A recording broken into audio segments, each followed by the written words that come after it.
Hello everyone. So today we're going to talk about the ACT cycle, the lesson plan and GoReact portion of it. So the lesson planning, step 1 and step 2, the recording expectations of it, and some supports for you as well. So this presentation is really important no matter where you're at in the ACT cycle. If you have any questions, comments, concerns, please feel free to email me.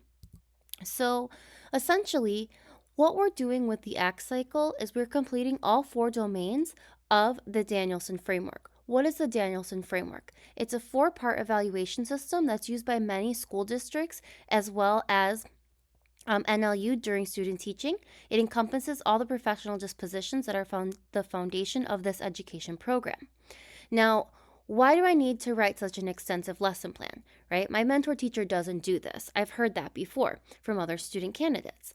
And here's the reason why.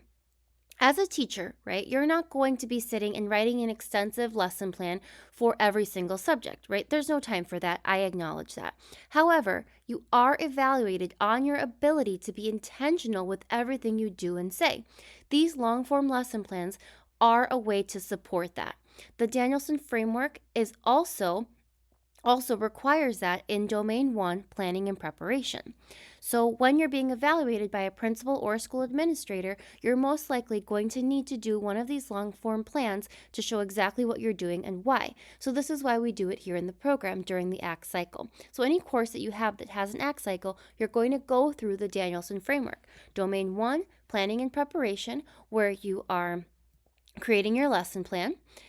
With as much detail as possible. As you'll see as we go through this, I'm going to say be specific about 100 times. Then when you record your GoReact video, that's when you're doing domain 2 and 3. You are doing your classroom, we're looking at your classroom environment and your instruction. Finally, the final part of the ACT cycle is your reflection. So when you're looking at the comments from your professor, from your video, from the AI on your video, when you're reflecting on your the comments from your mentor teacher, that is domain 4. So again, as we go through the ACT cycle, you are actually going through these 4 domains of the Danielson framework. So this is why it is so important, because this is actually what you're going to be held. This is why it's so important, because this is what you're actually going to be held accountable for when you're teaching in a classroom. So let's talk about their lesson plan guidelines. The first part of the lesson plan are your standards and your learning objectives. So your why. When you're doing your standards, if you have K through 6, you're using Common Core standards. Preschool, you're using the Illinois Early Learning Standards. You can click inside the lesson plan. You can click here in the presentation to get the links. If you are doing if you have any EL students in your class or your small group has EL students, you should be including WIDA language descriptors. This is how you write the standards. If you're doing Common Core, it's CCSS, and then, for example, this is RF, so reading foundational skills, and then the grade, so first grade, and then the name of the standard, 1A, and then you write out the whole standard. If you're doing Illinois Early Learning Standards, it's IL, ELDS, and then the whole standard number, and then again, you're writing out the whole standard. Things to keep in mind: choose only 1 to 2 standards, keep it simple. Remember, everything that you put in the standards, you need to and objectives, you need to assess. So if you have 5 standards, that means you're assessing 5 different things. That's a lot. Keep it to 1 to 2 standards, 1 to 2 objectives or learning goals that match your standards. Students will be able to. Swabat. Use Bloom's taxonomy to create your objectives with strong verbs, and avoid using words like learn, show, know, and do for your objectives. So, Bloom's taxonomy. For your content objectives, you're using these words under content. For language objectives, you're using the language function. For Bloom's taxonomy, you can click here for a video it's a short video that explains more about it and the hierarchy of learning. Next step, 2. Consider your students and their interests. Here are the CRTL standards. You can click it here, you can click it there, and the lesson plan. This is an example. D, students as co-creators. You want to choose 1 to 2 CRTL alignments and be specific. So for example, you can do D1 or D4, but don't just put D in general because as you can see, that's a lot. So again, be specific. I will say it probably 100 more times. And then this section of the lesson plan is to write about the students that you're going to work with. What's important to know about the students, their personalities, their interests, their needs, that will influence you when you teach. So now the next step, you are selecting, designing, and adapting instructional tasks. So you're differentiating your learning and stating what's your target academic vocabulary and how are you going to teach it. So these are lots of different ways that you can teach. You can differentiate learning. I listed a ton of them. You can look through them yourself and figure out how are you going to differentiate learning and how are you going to teach this target academic vocabulary to students. Next is your assessment. Again, assessment needs to be meaningful. It needs to be evident based on evidence and intentional, and it needs to maintain high expectations. It informs your differentiation and your instruction. So it's ongoing, varied, and aligned directly to your learning goals. So again, be specific. If you have a checklist, you can put an example of your checklist in there. If you are going to use call and response, if you have a certain paper or form that you take anecdotal notes on, you can put that in there. So be specific. If you have an exit ticket, you can include that in there. So include an image of your assessment if possible. Next, I have lists of all different kinds of assessments in here that you can use as well. Next, you have your teaching phase, right? Your 3-phase lesson plan. I do, we do, you do, or called the gradual release of responsibility. So again, a teacher is a person who teaches. So you really want to make sure that you're not just doing an activity with the students, that you are actually teaching, you are modeling. So the I do phase is the modeling where you are doing the teaching, the modeling. The we do is facilitation. So you're doing it with the students, supporting them, help supporting them with any misunderstandings. And then finally, the you do, they're doing it independently and you're assessing them. So I gave a few times here of, based on varied by age. So the I do should be 5 to 10 minutes. The we do, 5 to 10 minutes. The you do, 10 to 20 minutes. So if you have a 2-year-old or a 3-year-old, maybe you would do a 5-minute I do, a 5-minute we do, and a 10-minute you do. If you have a 6th grader, you can do a 10-minute I do, a 10-minute we do, and a 20-minute you do. So just really think about the age of your students and what they're capable of doing. Again, this explains more explicitly about the I do, the we do, and the you do. Materials. If you are going to replicate the lesson plan for somebody else, right? If somebody else wanted to replicate your lesson plan, what would they need? What would the students need? So think of this portion of your lesson plan as a checklist of what you need to have ready before students walk in the door. What do you need to have ready for yourself, and what do you need to have ready for the students before they even walk in the door? Big part of teaching is preparation. You don't want to be running for pencils when your students are already in front of you.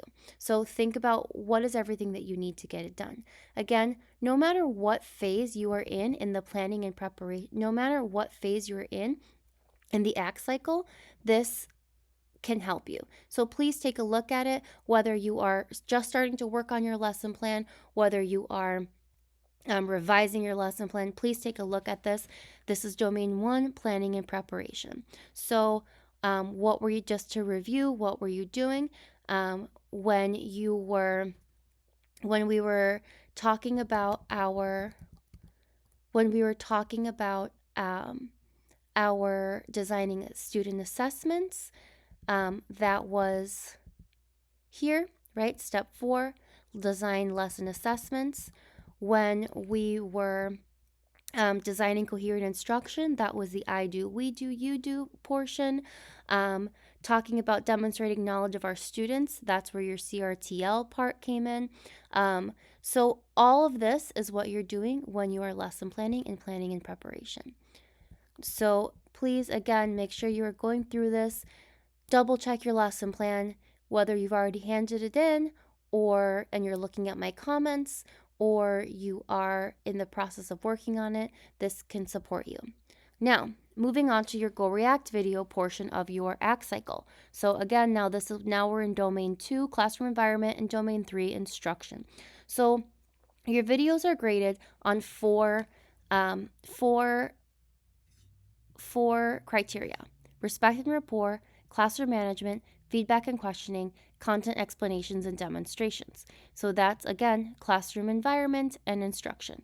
So your classroom environment is your respect and rapport. Your classroom management, that's your classroom environment. Your instruction is your feedback and questioning, and your content explanations and demonstrations. So let's talk about, what does that look like? And this is exactly what it looks like when you're being evaluated as well, when you have your own classroom. You get distinguished, proficient, basic, or not yet. So to be distinguished, we're going to focus on distinguished. So respect and rapport. What does it look like, respect and rapport? Essentially, respect and rapport, you are developmentally and culturally responsive. You have a developmentally and culturally responsive classroom community. You are listening to and acknowledging. So students are actively listening to and acknowledging not just you, but also their peers. So what does that look like? For example, you can encourage another student to respond. So you can say, oh, can you build on what Maya said? You can say, oh, I noticed how you waited for your partner to finish speaking. You can ensure that all students have a chance to talk. It's not just, so even quiet students have a chance to talk.